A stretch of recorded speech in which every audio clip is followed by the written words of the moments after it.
So today we will work on the setInterval function.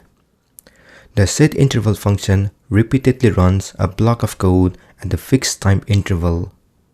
For example, it can update the clock every second. You just need to pass the function and a time delay. Now we will create this simple digital clock using the setInterval function. This time, open the folder setInterval function and you will see three files over there: index.html, script.js, and style.css. In index.html, you will see two divs, one with the class clockbox and another one with the class clock. If you open style.css, you will see all the style needed for this app. If you look at the preview, you will only see the white box. We will show our clock inside this box. So open script.js and first let's select the clock div. So add the variable clock and use document.querySelector and select .clock. Then create a function getTime. Inside the function, create a variable now and use new date. This is used to create a new date object that represents the current date and time. Now we need to know hours, minutes, and second. So add a new variable @@ and use now.getHours to get the current hour.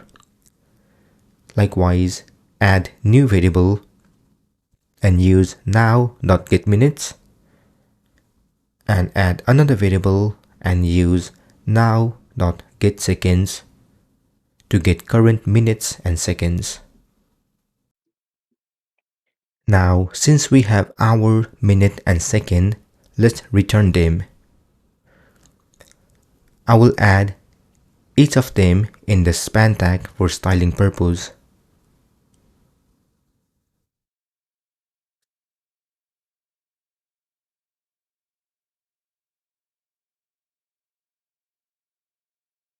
Then let me create another function to show the clock.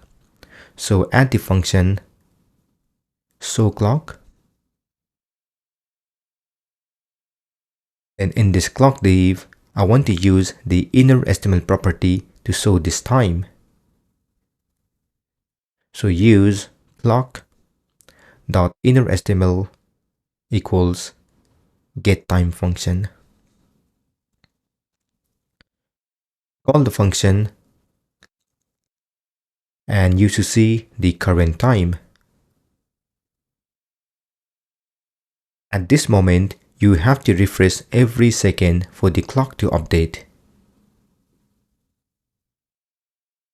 But if you want to update the clock every 1 minute, then we have to use the setInterval function. So add setInterval,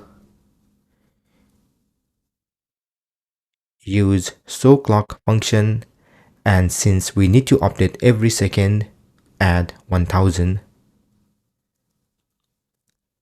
Take the preview, and this time the clock is working fine. We can improve one more thing in this clock app. When the number is less than 10, I would love to add 0 at the beginning.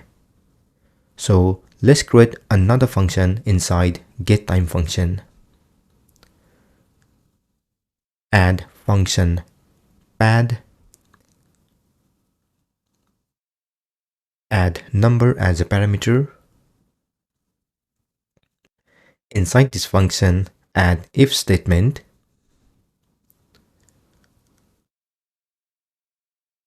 Inside the condition, add if the number is less than 10, return 0 plus number, else return number.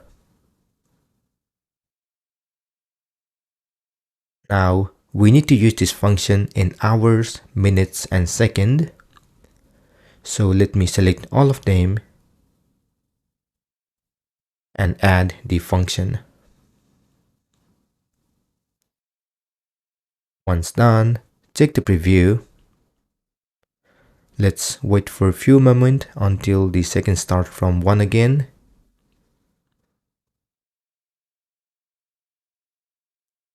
As you can see, when the number is less than 10, it added 0 at the beginning. Great! This is the end of this session. In the next session, we'll learn about the callback with arguments. Feel free to comment below if you have any questions. Also, please don't forget to like, share, and subscribe to my channel to get more videos in the future. Thank you and see you soon.